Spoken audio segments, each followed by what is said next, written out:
Liên quan đến xung đột ở Đông Âu, Nga tiếp tục kêu gọi Ukraine và phương Tây chấm dứt khiêu khích. Mỹ chỉ trích việc Nga tấn công nguồn cung cấp nước và năng lượng của Ukraine. Đáng chú ý, Kiev chuẩn bị 425 nơi trú ẩn đặc biệt phòng Nga tấn công hạt nhân. Ukraine nghi ngờ khả năng bị Nga tấn công từ Belarus.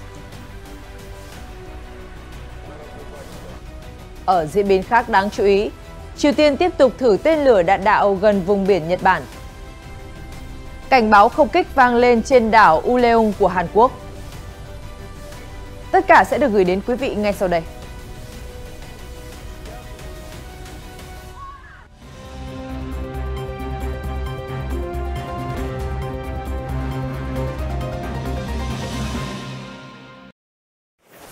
Chào mừng quý vị đến với chương trình tin nóng ngày hôm nay. Mở đầu bản tin sẽ là diễn biến liên quan đến xung đột ở Đông Âu. Thưa quý vị, hôm 1 tháng 11, phát ngôn viên Bộ Ngoại giao Nga Maria Zakharova tiếp tục gay gắt chỉ trích Ukraine và phương Tây, yêu cầu các nước chấm dứt các hành động mà Moscow cho là khiêu khích và cực đoan. Hôm 1 tháng 10, phát ngôn viên Bộ Ngoại giao Nga Maria Zakharova cho biết, cần phải nói rõ với các nhà lãnh đạo thân phương Tây của Ukraine rằng những hành động khiêu khích tương tự cuộc tấn công hôm 29 tháng 10 nhắm vào các tàu Nga đang tham gia thỏa thuận ngũ cốc ở Biển Đen sẽ không lặp lại. Phát biểu trên đài phát thanh Komsomolskaya Pravda, bà Zakharova nhấn mạnh, cần đảm bảo những nước đang tác động đến giới lãnh đạo Ukraine hiểu rõ rằng không nên có những hành động khiêu khích như vậy, vì chính họ mới là bên hưởng lợi từ thỏa thuận ngũ cốc này. Bên cạnh đó, nữ phát ngôn viên cũng cho rằng các vụ tấn công tàu Nga là hành động cực đoan chứ không còn là khiêu khích. Trước đó, hôm 29 tháng 10, Bộ Quốc phòng Nga đã cáo buộc chuyên gia Anh giúp Ukraine tiến hành các hành động khiêu khích nhắm vào các tàu của hạm đội Biển Đen và tàu dân sự đang tham gia đảm bảo an ninh cho hành lang ngũ cốc. Hiện Ukraine và phương Tây đều chưa đưa ra phản hồi liên quan đến thông điệp mới nhất của bà Zakharova. Ở diễn biến khác, hôm 1 tháng 11, Tổng thống Ukraine Volodymyr Zelensky cho rằng cần có biện pháp bảo vệ lâu dài và đáng tin cậy cho hành lang xuất khẩu ngũ cốc từ các cảng của Ukraine. Ông cũng yêu cầu thế giới phản ứng mạnh mẽ trước bất kỳ nỗ lực nào của Nga nhằm phá vỡ hành lang đỏ. Theo Reuters, trong bài phát biểu hàng ngày hôm 1 tháng 11, ông Zelensky cho biết các tàu chở hàng hóa vẫn di chuyển khỏi các cảng Ukraine nhờ nỗ lực của Thổ Nhĩ Kỳ và Liên Hợp Quốc. Nhà lãnh đạo nói, Nga phải biết rằng họ sẽ đối mặt với sự phản đối từ thế giới khi ra sức cản trở hoạt động xuất khẩu nông sản của Ukraine. Đây là vấn đề mang tính chất sống còn đối với hàng chục triệu người. Trước đó, Nga đã tuyên bố sẽ tạm ngừng tham gia thỏa thuận nối lại hoạt động xuất khẩu ngũ cốc với Ukraine do Liên Hợp Quốc và Thổ Nhĩ Kỳ làm trung gian vì cho rằng Ukraine đã lợi dụng các tàu chở hàng để thực hiện các cuộc tấn công vào hạm đội Biển Đen của nước này. Theo hãng tin RT, Tổng thống Nga Vladimir Putin đã có cuộc điện đàm với người đồng cấp Thổ Nhĩ Kỳ Recep Tayyip Erdogan vào hôm 1 tháng 11, trong đó nhà lãnh đạo Nga nhấn mạnh Kiev nên đưa ra những đảm bảo thực sự rằng sẽ không sử dụng hành lang Biển Đen được tạo ra như một phần của thỏa thuận ngũ cốc được ký kết ở Istanbul trong các hoạt động quân sự. Trong cuộc điện đàm, lãnh đạo hai nước đã thảo luận về các trường hợp có thể thuyết phục Moscow quay trở lại các cam kết của mình liên quan đến hành lang ngũ cốc ở Biển Đen. Hồi tuần trước, Nga đã đình chỉ vô thời hạn việc tham gia vào thỏa thuận ngũ cốc sau một cuộc tấn công bằng máy bay không người lái quy mô lớn vào căn cứ hải quân của nước này tại thành phố cảng Sevastopol trên bán đảo Crimea. Theo quân đội Nga, Hải quân Kiev đã triển khai một số máy bay không người lái tại khu vực an ninh hành lang Biển Đen để áp sát các căn cứ của Moscow. Cần phải tiến hành một cuộc điều tra chi tiết về sự cố này, cũng như để có được sự đảm bảo thực sự từ Kiev rằng họ sẽ tuân thủ nghiêm ngặt các thỏa thuận ở Istanbul, bao gồm cả việc không sử dụng hành lang nhân đạo cho mục đích quân sự. Thông cáo báo chí của Điện Kremlin dẫn lời Tổng thống Nga cho biết, Tổng thống Putin còn nói thêm, Nga sẽ chỉ xem xét mở lại hành lang này nếu Kiev có thể đáp ứng các yêu cầu nói trên. Ông cũng chỉ ra rằng một phần của thỏa thuận liên quan đến việc dỡ bỏ các hạn chế đối với xuất khẩu nông sản và phân bón của Nga vẫn chưa được thực hiện. Quân đội Nga đã phong tỏa hành lang ngũ cốc ở Biển Đen kể từ hôm 31 tháng 10 với lý do không thể đảm bảo an toàn cho các tàu dân sự trong bối cảnh Ukraine tấn công. Trước đó, nước này cũng đã cáo buộc các chuyên gia hải quân Ukraine và Vương quốc Anh liên quan đến vụ tấn công cảng Sevastopol. Tuy nhiên, phía London đã bác bỏ cáo buộc này. Bộ Quốc phòng Nga cũng tuyên bố rằng hành lang sẽ bị phong tỏa ít nhất cho đến khi các đảm bảo an ninh được đưa ra. Nga cũng đã nhiều lần khẳng định Moscow chỉ đang tạm ngừng tham gia vào thỏa thuận, chứ không hoàn toàn rút khỏi thỏa thuận này.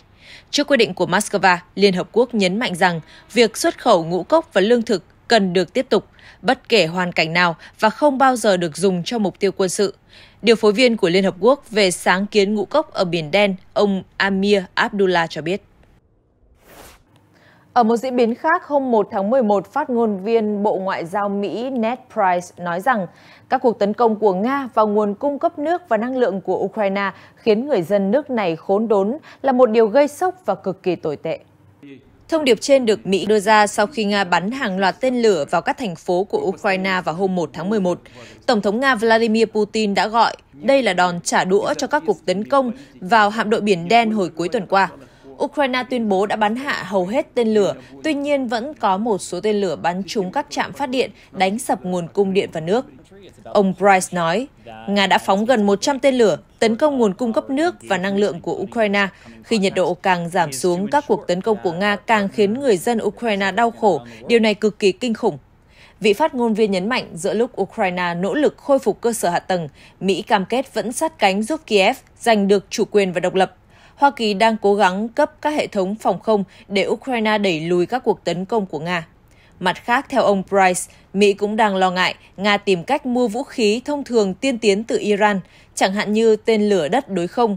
Đây là khí tài gần như chắc chắn sẽ được Nga triển khai trong chiến dịch quân sự đặc biệt ở Ukraine. Iran, Nga đã duy trì quan hệ đối tác từ lâu, tuy nhiên rõ ràng Tehran đang nỗ lực để hai nước gắn kết hơn nữa. Rõ ràng hiện nay, Nga đang gặp nhiều khó khăn hơn, ông Price nói. Bên cạnh những đòn pháo kích dữ dội, Ukraine vẫn chưa thoát khỏi nỗi lo bị Nga tấn công bằng vũ khí hủy diệt. Lãnh đạo quân sự của Kiev, Oleksiy Kuleba cho biết, thủ đô đã chuẩn bị vài trăm nơi trú ẩn đặc biệt cho người dân đề phòng các đòn hạt nhân tiềm tàng từ Nga. Trong cuộc phỏng vấn với kênh truyền hình Hromadske của Ukraine vào hôm 1 tháng 11, ông Kuleba nói, chính phủ đang chuẩn bị cho một tình huống xấu nhất khi căng thẳng giữa Nga và Ukraine gia tăng.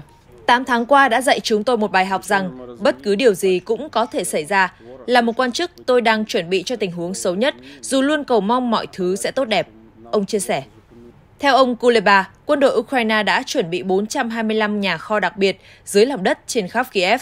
Ông lưu ý đang có hàng nghìn nơi trú ẩn trên khắp khu vực. Tuy nhiên, chúng không phù hợp để bảo vệ người dân trước các mối đe dọa bức xạ. Vị quan chức nêu rõ, người dân nên chuẩn bị sẵn các bước trong trường hợp cuộc tấn công hạt nhân xảy ra. Trước hết, mọi người nên đến nơi trú ẩn. Thứ hai, trang bị radio cầm tay có pin để nhận được tín hiệu và thông báo, do khi đó các đường dây liên lạc đều bị cắt đứt. Chính quyền quân sự của Kiev cũng đang chuẩn bị cho những đợt mất điện trên toàn khu vực khi các cuộc pháo kích của Nga nhắm vào cơ sở hạ tầng năng lượng và nước trên khắp Ukraine gia tăng. Thị trưởng Kiev Vitaly Klitschko hôm 1 tháng 11 cho biết có 350.000 căn hộ mất điện sau một loạt vụ tấn công tên lửa của Nga. Theo Hromadske, ông Kuleba nói rằng có thể Kiev sẽ mất điện trong 2 tuần nếu quân đội không thể bảo vệ cơ sở hạ tầng trước các cuộc pháo kích của Nga. Ông nói thêm rằng các quan chức Ukraine đang chuẩn bị cho những tháng mùa đông vì tình trạng mất điện có thể dẫn đến viễn cảnh người dân không có nhiệt để sưởi ấm trong thời gian dài. Trong trường hợp đó, Ukraine sẽ bố trí 750 điểm sưởi ấm cố định ở Kiev. Những nơi này có trang bị máy phát điện, thực phẩm và nước cho người dân. Ngoài ra, các đơn vị ứng phó khẩn cấp của Ukraine đã thiết lập các điểm nhiệt di động khắp khu vực. Trong bài phát biểu hôm 1 tháng 11, Tổng thống Ukraine Volodymyr Zelensky cho biết các quan chức đang làm mọi thứ có thể để đảm bảo người dân có điện và nguồn sưởi ấm trong mùa đông này. Tuy nhiên, chúng ta phải hiểu rằng Nga sẽ làm mọi thứ để phá hủy những mong muốn bình thường như vậy. Ông Zelensky nói thêm. Bình luận trên kênh truyền hình quốc gia, phát ngôn viên lực lượng vũ trang Ukraine Yevhen Sinkin nêu khả năng xảy ra một cuộc tấn công từ Belarus. Theo ông, điều này có xảy ra hay không sẽ phụ thuộc lớn vào việc Nga có thể triển khai ít nhất 50.000 quân để đảm bảo khả năng phát động đợt công kích mới hay không. Ông lưu ý thêm nguy cơ nói trên có thể thành hiện thực vào đầu năm tới. Theo bản dịch của Kiev Post, ông Silkin nói rằng Chúng tôi có thể chắc chắn Nga sẽ mở một cuộc tấn công mới từ phía Bắc khi có đủ quân trên lãnh thổ Belarus, cụ thể là khoảng 50.000 đến 70.000.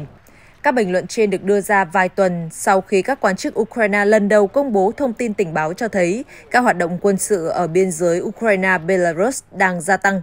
Trước đây, Tổng thống Belarus Alexander Lukashenko đã cho phép quân đội Nga dùng nước này làm bệ phóng để Nga tiến hành các cuộc tấn công vào Ukraine. Gần đây, đôi bên cũng đã tuyên bố thành lập lực lượng an ninh chung. Cho đến nay, Belarus vẫn bác bỏ khả năng trở thành một bên trong xung đột Nga-Ukraine. Ở miền đông Ukraine, giao tranh ngày càng khốc liệt ở thành phố Bakhmut thuộc tỉnh Donetsk. Đến hôm 1 tháng 11, một số cư dân vẫn từ chối di tản. Giữa lúc những đợt pháo kích dữ dội xé tan bầu không khí se lạnh, người dân xếp hàng tại một điểm tập kết ở trung tâm thành phố để nhận hàng cứu trợ, theo Reuters đưa tin. Thành phố Bakhmut gần như vắng bóng người, xe bọc thép của Ukraine phóng nhanh qua đống đổ nát tràn ra đường sau khi các tòa nhà bị phá hủy. Cư dân địa phương Lyubov Kovalenko cho biết, dù lo sợ các cuộc tấn công, nhưng bà vẫn muốn trở về quê hương của mình. Chỉ những người mạnh mẽ nhất mới ở lại. Những người đã bỏ phiếu không ủng hộ Ukraine đều rời đi. Nhìn ở một góc khác, chúng tôi là những người nghèo, mọi người đang mặc bất cứ quần áo nào tìm thấy được. Được biết, Bakhmut đang là mục tiêu chủ chốt của lực lượng vũ trang Nga sau khi giành được các thị trấn công nghiệp chủ chốt là Lysychansk và Severodonetsk hồi tháng 6 và tháng 7. Căng thẳng tại bán đảo Triều Tiên lại nóng lên sau cuộc tập trận chung giữa Mỹ và Hàn Quốc. Vào sáng ngày 2 tháng 11, Hội đồng Tham mưu trưởng Hàn Quốc thông báo Triều Tiên vừa phóng ít nhất 10 tên lửa đạn đạo từ vùng biển phía đông và phía tây. Lần đầu tiên sau khi bán đảo Triều Tiên bị chia cắt, một tên lửa rơi xuống ở ranh giới phía nam, đường biên giới trên biển được Mỹ xác định sau khi xảy ra chiến tranh Triều Tiên. Hãng tin Reuters đưa tin, sau vụ phóng tên lửa của Triều Tiên, Hội đồng Tham mưu trưởng Hàn Quốc cho biết một cảnh báo không kích đã được phát đi trong ngày 2 tháng 11 trên đảo Uleum của nước này. Trước đó một ngày, Triều Tiên đã yêu cầu Mỹ và Hàn Quốc ngừng tập trận chung, đồng thời cảnh báo hành động này gây khiêu khích và có thể khiến cho Bình Nhưỡng đáp trả bằng phản ứng mạnh mẽ hơn. Hôm 31 tháng 10, Mỹ và Hàn Quốc đã khởi động cuộc tập trận không quân chung có quy mô lớn bậc nhất từ trước đến nay, trong đó hàng trăm máy bay sẽ tham gia các cuộc tấn công giả định trong suốt 24 giờ. Theo hãng tin NHK, Hội đồng Tham mưu trưởng Liên quân Hàn Quốc cho biết vào sáng ngày 2 tháng 11, Triều Tiên đã phóng 3 tên lửa đạn đạo tầm ngắn từ thành phố Ulsan hướng về vùng biển Nhật Bản.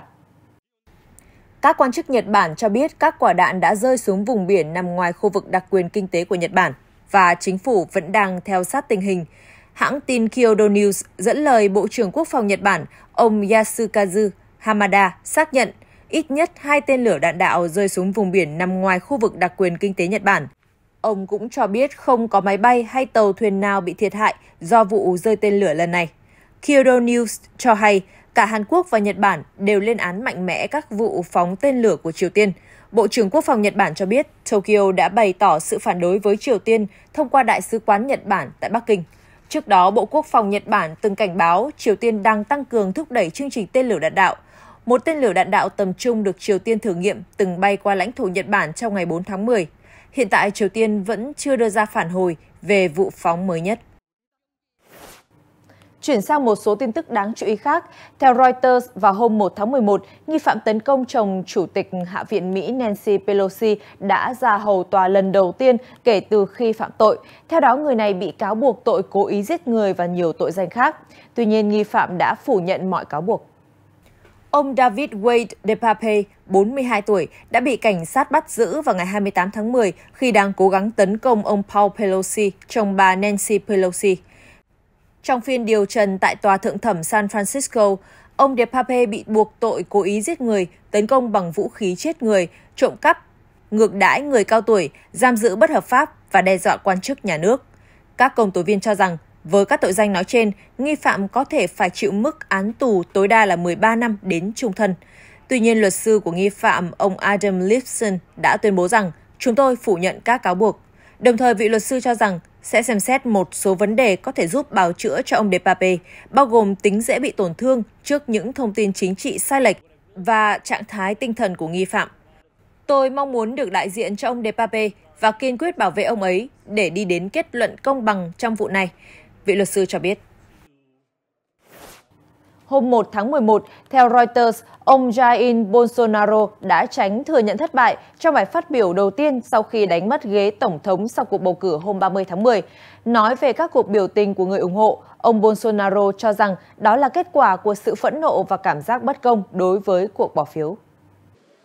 Sau bài phát biểu của ông Bolsonaro, Chánh Văn phòng Tổng thống Ciro Nogueira cho biết, nhà lãnh đạo đã ủy quyền cho ông Nogueira bắt đầu quá trình chuyển giao quyền lực cho Tổng thống đắc cử Luiz Inácio Lula da Silva. Theo Reuters, ông Bolsonaro đã giữ im lặng hơn 44 giờ trước khi đưa ra phát biểu đầu tiên sau kết quả bầu cử. Đến nay, ông vẫn chưa nói chuyện với ông Lula. Trong thời gian đó, những người ủng hộ ông Bolsonaro đã xuống đường, phong tỏa các đường cao tốc để phản đối. Một số người còn kêu gọi tổ chức một cuộc đảo chính quân sự để ngăn cựu Tổng thống Lula trở lại nắm quyền. Việc ông Bolsonaro chậm công nhận kết quả thắng cử của ông Lula khiến giới quan sát lo ngại có khả năng ông sẽ bác bỏ kết quả xít sao của cuộc bầu cử. Trong bài phát biểu hôm 1 tháng 11 kéo dài vài phút, ông Bolsonaro đã gửi lời cảm ơn những người ủng hộ, đồng thời nhắc lại ông sẽ tuân theo hiến pháp và quy định chuyển giao quyền lực vào cùng ngày. Hôm 1 tháng 11, Tổng thống Colombia và Venezuela đã tổ chức hội đàm song phương đầu tiên tại thủ đô Caracas của Venezuela. Tại đây, đôi bên đã thảo luận về các vấn đề thương mại, nhân quyền và nỗ lực bảo vệ rừng Amazon, theo Reuters đưa tin. Quan hệ căng thẳng giữa Colombia và Venezuela đã được cải thiện kể từ khi Tổng thống Colombia Gustavo Petro, nhà lãnh đạo cánh tả đầu tiên của nước này, nhậm chức vào tháng 8, với lời hứa sẽ tái khởi động hoàn toàn hoạt động hợp tác thương mại với Venezuela. Hồi cuối tháng 9, hai nước đã mở lại tuyến giao thông chính để vận chuyển hàng hóa.